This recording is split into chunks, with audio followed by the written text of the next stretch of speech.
നമസ്കാരം. ഞാൻ അഡ്വക്കേറ്റ് മുജീബ് റഹ്മാൻ.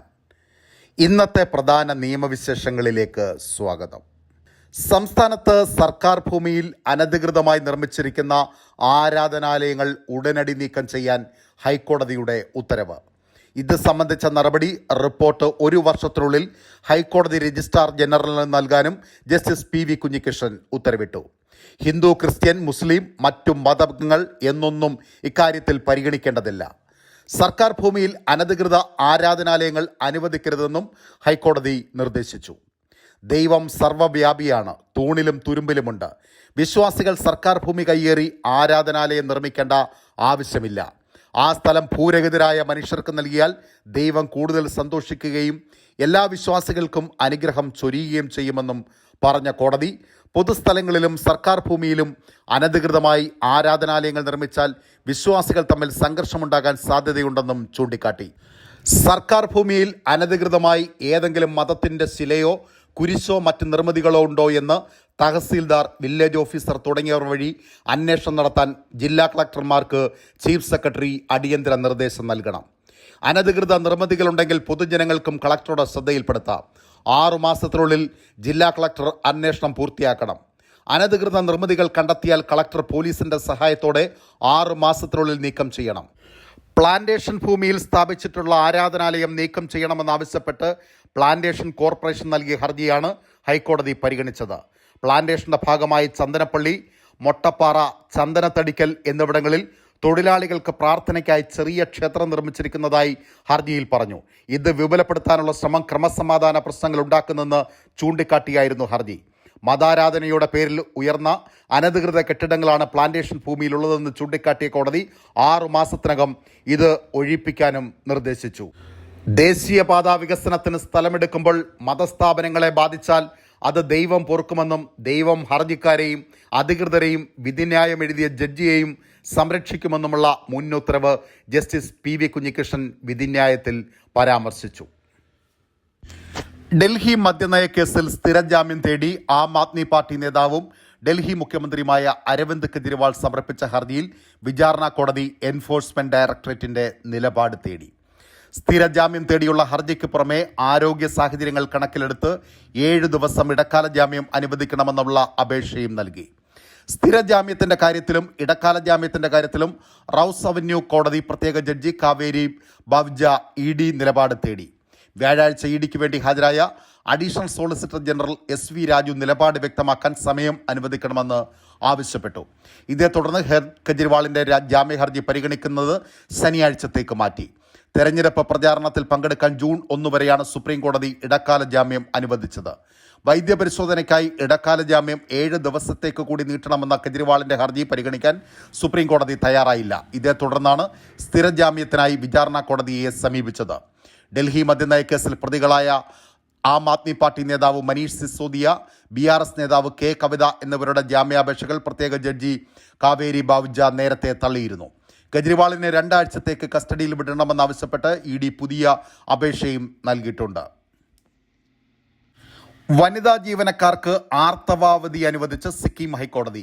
രജിസ്ട്രിയിലെ വനിതാ ജീവനക്കാർക്ക് 2-3 ദിവസത്തെ അവധി ഇതുപ്രകാരം എടുക്കാമെന്ന് ഈ മാസം 27-ന് പുറപ്പെടുവിച്ച വിജ്ഞാപനത്തിൽ അറിയിച്ചു.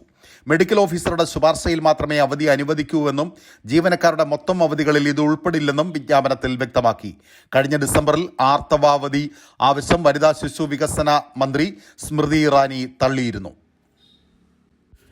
ദേശീയപാത 85ന്റെ ഭാഗമായ നേര്യമംഗലം മുതൽ വാളറ വരെയുള്ള മേഖലയിലെ നിർമ്മാണ പ്രവർത്തനങ്ങൾ വനം വകുപ്പ് തടസ്സപ്പെടുത്തരുതെന്ന് ഹൈക്കോടതി. കൊച്ചി ധനുഷ്കോടി ദേശീയപാതയുടെ ഈ ഭാഗം വനമേഖലയിൽപ്പെട്ടതല്ലെന്ന് വിലയിരുത്തിയാണ് ജസ്റ്റിസുമാരായ മുഹമ്മദ് മുഷ്താഖ്, S മനു എന്നിവരടങ്ങുന്ന ഡിവിഷൻ ബെഞ്ചിന്റെ ഉത്തരവ്. ഇവിടെ നിർമ്മാണ പ്രവർത്തനം തടസ്സപ്പെടുത്താൻ വനം വകുപ്പിന് അധികാരമില്ല. വനം വകുപ്പ് നടപടി ചോദ്യം ചെയ്ത് മൂവാറ്റുപുഴ നിർമ്മല കോളേജ് വിദ്യാർത്ഥിനി കിരൺ സിജു അടക്കമുള്ളവർ നൽകിയ ഹർജിയിലാണ് കോടതിയുടെ ഉത്തരവ്. വനമേഖലയിൽ നിന്ന് വേർതിരിക്കാത്ത ഭാഗമായതിനാൽ ഇവിടെ നിർമ്മാണത്തിന് കേന്ദ്ര സർക്കാരിൻ്റെ മുൻകൂർ അനുമതി വേണമെന്നായിരുന്നു വനം വകുപ്പിൻ്റെ വാദം. എന്നാൽ ഈ മേഖല റവന്യൂ രേഖകൾ പ്രകാരം 1997 മുതൽ പുറമ്പോക്ക് ഭൂമിയായാണ് രേഖപ്പെടുത്തിയിരിക്കുന്നതെന്നും എതിർപ്പുന്നയിക്കാൻ വനം വകുപ്പിനാകില്ലെന്നും ദേശീയപാത അതോറിറ്റി വ്യക്തമാക്കി. ഈ വാദം ഹൈക്കോടതിയും അംഗീകരിച്ചു. വനമേഖലയായി കണക്കാക്കണമെങ്കിൽ വനം വകുപ്പ് അതിനനുസൃതമായ നടപടി സ്വീകരിക്കണമായിരുന്നു. രേഖകളിൽ റോഡ് പുറമ്പോക്കെന്നായതിനാൽ നിർമ്മാണത്തിന് കേന്ദ്ര സർക്കാരിൻ്റെ അനുമതി ആവശ്യമില്ലെന്നും ഹൈക്കോടതി ഉത്തരവിൽ വ്യക്തമാക്കി. ജസ്റ്റിസ് മേരി ജോസഫിന്റെ കത്തിന്റെ അടിസ്ഥാനത്തിൽ ഹൈക്കോടതി അഭിഭാഷക അസോസിയേഷൻ പ്രസിഡന്റ് അഡ്വക്കേറ്റ് എസ്.എൻ. ഷേണായിക്കെതിരായ ക്രിമിനൽ കോടതിയലക്ഷ്യ കേസിലെ നടപടികൾ തുടരാമെന്ന് ഹൈക്കോടതി. കേസിലെ തുടർ നടപടികൾ അവസാനിപ്പിക്കണമെന്നും കുറ്റവിമുക്തനാക്കണമെന്നുമുള്ള ആവശ്യം ഡിവിഷൻ ബെഞ്ച് നിരസിച്ചു. ക്രിമിനൽ കോടതിയലക്ഷ്യ നടപടികൾ സ്വീകരിച്ചത് നടപടിക്രമങ്ങൾ പാലിച്ചല്ലെന്നും ജസ്റ്റിസ് മേരി ജോസഫിന്റെ കത്തിന്റെ അടിസ്ഥാനത്തിൽ സ്വമേധയാ ക്രിമിനൽ കോടതിയലക്ഷ്യ കേസ് എടുത്തത് നിയമപരമല്ലെന്നും അടക്കമുള്ള വാദങ്ങൾ വിശദമായി പരിശോധിക്കേണ്ടതിനാൽ ഈ ഘട്ടത്തിൽ കേസ് അവസാനിപ്പിക്കാനാകില്ലെന്ന് ജസ്റ്റിസുമാരായ അനിൽ കെ നരേന്ദ്രനും എസ് ഗിരീഷും അടങ്ങുന്ന ഡിവിഷൻ ബെഞ്ച് ഉത്തരവിൽ വ്യക്തമാക്കി. സഹകരണ നിയമ ഭേദഗതിയെ തുടർന്ന് സർക്കാർ കൊണ്ടുവന്ന വ്യവസ്ഥകൾ വിശദീകരിക്കാൻ ഹൈക്കോടതിയുടെ നിർദ്ദേശം. സ്ഥിര നിക്ഷേപം മടക്കി നൽകിയില്ലെന്ന് പരാതിപ്പെട്ട് വിവിധ പ്രാഥമിക സഹകരണ ബാങ്കുകൾക്കെതിരെ സമർപ്പിച്ച ഹർജികളിലാണ് ജസ്റ്റിസ് ദേവൻ രാമചന്ദ്രന്റെ ഉത്തരവ്. സഹകരണ ചട്ടങ്ങൾ അനുശാസിക്കുന്ന കരുതൽ ധനം സൂക്ഷിക്കാത്ത സംഘങ്ങൾക്കെതിരെ എന്ത് നടപടിയാണ് സ്വീകരിക്കുന്നതെന്ന് സഹകരണ രജിസ്ട്രാർ വിശദീകരിക്കണം. സഹകരണ പുനരുദ്ധാരണ നിധി നടപ്പാക്കാൻ സ്വീകരിച്ച നടപടികൾ വിശദീകരിക്കാനും ഹൈക്കോടതിയുടെ നിർദ്ദേശമുണ്ട്. പാലാ കീഴ്ത്തടിയൂർ സഹകരണ ബാങ്ക് അടക്കം ഒരു കൂട്ടം ബാങ്കുകൾക്കെതിരെ സമർപ്പിച്ച ഹർജികളിലാണ് ഹൈക്കോടതിയുടെ ഉത്തരവ്. നിയമസഭ പാസാക്കിയ ലോകായുക്ത നിയമ ഭേദഗതി ചോദ്യം ചെയ്ത് മുൻ പ്രതിപക്ഷ നേതാവ് രമേശ് ചെന്നിത്തല MLA സമർപ്പിച്ച ഹർജി നിയമപരമായി നിലനിൽക്കില്ലെന്ന് സർക്കാർ ഹൈക്കോടതിയിൽ. ഹർജിക്കാരനെ നേരിട്ട് ബാധിക്കാത്തതിനാൽ ഹർജിക്ക് നിയമസാധുതയില്ലെന്ന് സർക്കാരിന് വേണ്ടി ഹാജരായ അഡ്വക്കേറ്റ് ജനറൽ കെ ഗോപാലകൃഷ്ണക്കുറുപ്പ് ബോധിപ്പിച്ചു. ലോകായുക്ത നിയമത്തിലെ 14-ാം വകുപ്പ് പ്രകാരമുള്ള ശുപാർശ പരിഗണിക്കേണ്ട അധികാരം ആർക്കെന്നത് സംബന്ധിച്ച ഭേദഗതി ചോദ്യം ചെയ്തായിരുന്നു ഹർജി നിലനിൽക്കുമോ എന്ന നിയമപ്രശ്നം പരിഗണിക്കാൻ chief justice AJ Desai, justice VG Arun എന്നിവരടങ്ങുന്ന ഡിവിഷൻ ബെഞ്ച് കേസ് മാറ്റി. സർക്കാർ പുറപ്പെടുവിച്ച ഓർഡിനൻസ് ചോദ്യം ചെയ്ത് സമർപ്പിച്ച ഹർജിയിലെ തുടർ നടപടികൾ കോടതി നേരത്തെ അവസാനിപ്പിച്ചിരുന്നു. ഓർഡിനൻസ് നിയമമായതോടെയായിരുന്നു ഇത്.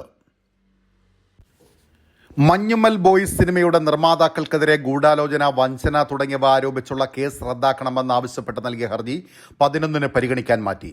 കേസിലെ 3-ാം പ്രതിയും സിനിമയുടെ നിർമ്മാണ കമ്പനിയായ പറവ ഫിലിംസിന്റെ പാർട്ണറും നടൻ സൗബിൻ ഷാഹിറിന്റെ പിതാവുമായ ബാബു ഷാഹിർ നൽകിയ ഹർജിയാണ് ജസ്റ്റിസ് ബെച്ചു കുര്യൻ തോമസ് പരിഗണിച്ചത്. എക്സാലോജിക് കമ്പനിക്ക് Cochin minerals and rutile limited ഇല്ലാത്ത സേവനത്തിന് പ്രതിഫലം നൽകിയെന്ന വിഷയത്തിൽ സീരിയസ് ഫ്രോഡ് ഇൻവെസ്റ്റിഗേഷൻ ഓഫീസ് അന്വേഷണം നടത്തണമെന്നാവശ്യപ്പെട്ട് ഷോൺ ജോർജ് നൽകിയ ഹർജി ഹൈക്കോടതി തീർപ്പാക്കി. അതേസമയം SFIO അന്വേഷണത്തിനെതിരെ KSIDC നൽകിയ ഹർജി ജൂലൈ 15-ന് പരിഗണിക്കാൻ മാറ്റി. SFIO അന്വേഷണം നടക്കുന്നുണ്ടെന്ന് കേന്ദ്ര സർക്കാർ അറിയിച്ചത് പരിഗണിച്ചാണ് ജസ്റ്റിസ് TR രവി അഡ്വക്കേറ്റ് ഷോണിന്റെ ഹർജിയിൽ തുടർ നടപടികൾ അവസാനിപ്പിച്ചത്. വീണ വിജയന്റെ ഉടമസ്ഥതയിലുള്ള എക്സാലോജിക് കമ്പനിക്ക് ഇത്തരത്തിൽ അധികമായി ലഭിച്ച തുക തിരികെ പിടിക്കണമെന്നുള്ള ഹർജിയിലെ ആവശ്യം അന്വേഷണത്തിന് ശേഷം തീരുമാനിക്കേണ്ട കാര്യമാണെന്നും ഹൈക്കോടതി പറഞ്ഞു. CMR മുഖ്യമന്ത്രിയുടെ മകൾ T വീണയുടെ എക്സാലോജിക് സൊല്യൂഷൻസ് കമ്പനിക്ക് 1.25 കോടിയോളം രൂപ നൽകിയെന്ന് കോട്ടയം ജില്ലാ പഞ്ചായത്ത് അംഗവും CMRL മൈനോറിറ്റി ഷെയർ ഹോൾഡറുമായ ഷോൺ ജോർജ് നൽകിയ ഹർജിയിൽ പറഞ്ഞിരുന്നു. ഷോണിന്റെ ഹർജി പരിഗണനയിലിരിക്കെ ജനുവരി 31-ന് കേന്ദ്ര കമ്പനി കാര്യ മന്ത്രാലയം SFIO അന്വേഷണത്തിന് ഉത്തരവിട്ടിരുന്നു. പ്രധാന ഹർജിയിലെ തുടർ നടപടികൾ അവസാനിപ്പിച്ചതോടെ വീണ വിജയൻ വിദേശ ബാങ്കിലെ അക്കൗണ്ടിലൂടെ കള്ളപ്പണം ഇടപാട് നടത്തിയെന്നാരോപിച്ച് ഷോൺ ജോർജ് കഴിഞ്ഞ ദിവസം ഫയൽ ചെയ്ത ഉപഹർജിയും കോടതി പരിഗണിച്ചില്ല. അന്വേഷണം നടക്കുന്ന സാഹചര്യത്തിൽ മറ്റു മുൻവിധികൾ ആവശ്യമില്ലെന്ന് കോടതി പറഞ്ഞു. ആവശ്യമെങ്കിൽ ഹർജിക്കാരന് അനുയോജ്യഘട്ടത്തിൽ കോടതിയെ സമീപിക്കാമെന്നും വ്യക്തമാക്കി. ജഡ്ജിയുടെ യാത്രയയപ്പ് ബഹിഷ്കരിക്കാൻ കേരള ഹൈക്കോടതി അഡ്വക്കേറ്റ്സ് അസോസിയേഷന്റെ തീരുമാനം.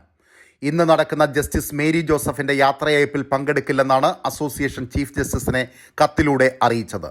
തുറന്ന കോടതിയിൽ സാധാരണ നടക്കാറുള്ള യാത്രയയപ്പിന് പകരമായി ഇത്തവണ ഹൈക്കോടതിയുടെ ഹാളിലാണ് ചടങ്ങ് സംഘടിപ്പിച്ചിരിക്കുന്നത്.